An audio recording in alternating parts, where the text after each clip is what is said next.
Welcome to another episode of Matt Mangles McCartney. And for this episode, Wings' Greatest Hits. Yes, folks, I have to do it. I know it's not one of Paul's regular studio albums of new material, but when this album came out, it has a big significance in my life. A couple of major things happened in my life around this time, so I want to do Wings' Greatest Hits.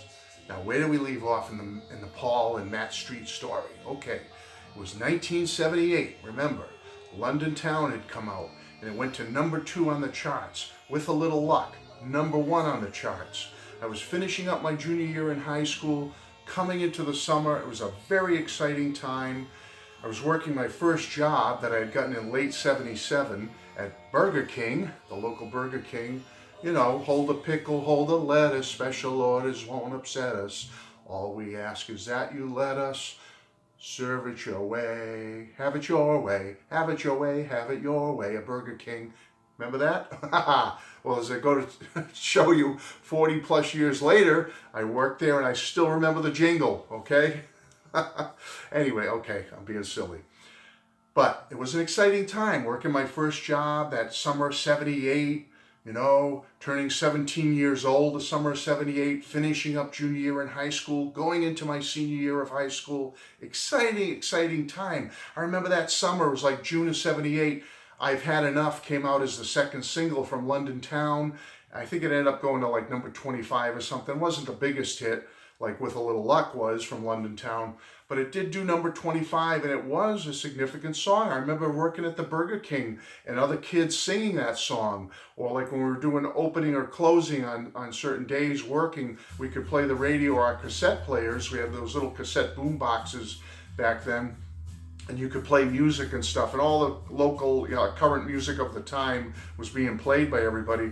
But whenever that song I've Had Enough came on the radio or was on a cassette that somebody had, usually me, other kids got into it. They liked that song. I remember kids at Burger King singing I've Had Enough, the no part. They really got into that and liked it. So good memories of that song coming out. Even though it wasn't a smash hit for Paul, it was still very popular with the kids back then, especially at Burger King. Anyway, London Town, the third single came out August of 78, right at the peak of summer. It didn't do that well. I think it barely scraped into the top 40 or something. I'm not even sure exactly what number it made, but it didn't have much of an impact. I vaguely remember it being a single. But what an exciting time in my life, folks. Coming into my senior year, that fall of 78, 17 years old, you've got your license. It's just an exciting time. And all of a sudden, November 22nd, 1978, just before the holiday season, Paul puts out Wings' Greatest. Wings' Greatest. This is my original. It's a little beat up, not in the shrink wrap anymore, certainly, like London Town was, but, great compilation album. I always thought the cover was a little lousy. Not sure what you think about it now. I know it was that special statue that Linda had bought, and so they supposedly flew this to some special location where there was real snow and whatever they did. But it's still, I don't think it's the greatest cover. I think they could have done something a little better. I would have loved to seen like that picture right here as the cover, but whatever. So this comes out November of 78. Did okay. I think it made like top 30 or something, maybe number like in the high 20s, number 27 or 29 or something on the charts. So it did okay, but it did go platinum.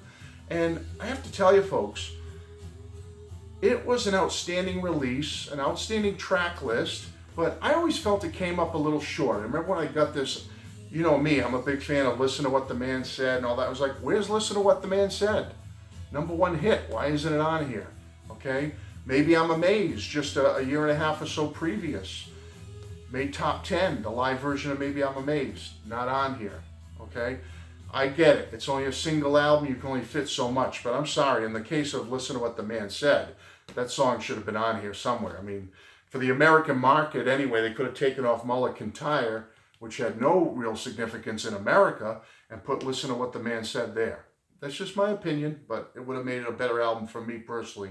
But it is an outstanding track list, I have to say. It's a great little album. I love the poster in it. I don't have my original poster. That's long gone. But we did get the poster in the reissue, and so I will show you that poster right now as best I can. I don't want to, I'm keeping it pristine, so I don't really take it out too often. But there's one side of the poster, and then here is the other side of the poster, which is that black and white image of Paul, Denny, and Linda from the back of the album. Mine's long gone. I hung this thing up, folks. I had it both sides. I had the black and white side up. I'd flip it over to the color side with the parrots or parakeets, whatever they are. I had that thing all over my room, every which way. I'm sure it got torn and destroyed. And then we did get the special limited edition colored vinyl of this not too long ago. And I'll give you a gander at that right now. Beautiful, beautiful blue vinyl. So you can get that version of it. I have the cassette of this album. I have the CD. I've got the colored vinyl. I have my old original from when I was a kid. Great, great stuff. I played this thing nonstop, folks. Here's some of my memories of this album. Played it nonstop.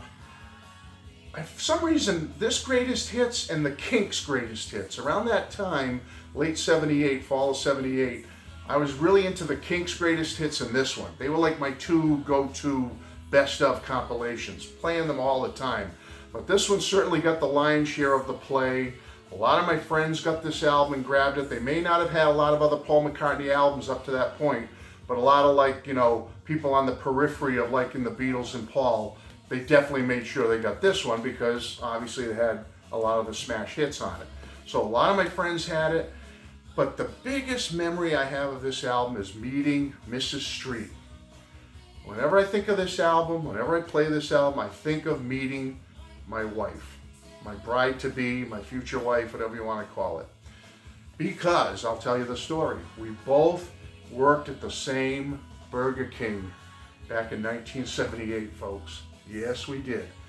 She's a year younger than me, so I had been there since late 77. She got there in the summer of 78. And we became fast friends. And working at the Burger King, wearing our little brown and orange and red uniforms and all that stuff. Remember those old fast food uniforms? I was 17, she was 16. Well, she was just 16, you know what I mean, okay? But she had just started working there, and we were friends that year. That year at Burger King, we worked there together. We were very close friends, and what happened was, though, we got kind of separated because 1979 was just around the corner. A lot of changes were about to happen. And I'll tell you about those changes in a minute. A lot of changes.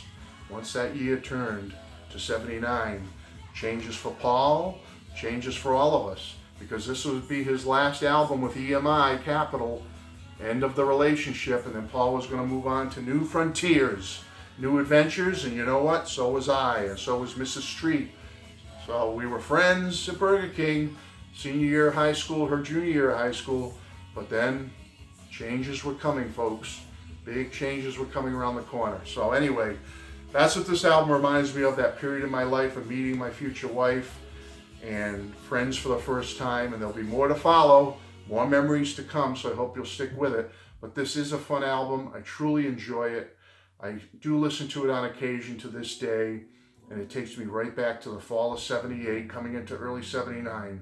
What a great release, folks. What a fun release. Should have had listen to what the man said on it, though. I will still go with that. I think it should have been on there. As good as Mullican Tire is for the American market, no, the other one should have been on here. Anyway, that's just my complaining, my beefing about it. But I do like it. It brings back a lot of nice memories. And I want to thank you all for being here. Thank you for sharing this little Matt Mangles McCartney series with me. And stick around, because you know what's coming up next. Right in 1979, another great album, one of my favorites. Take care. Bless you all. Bye-bye.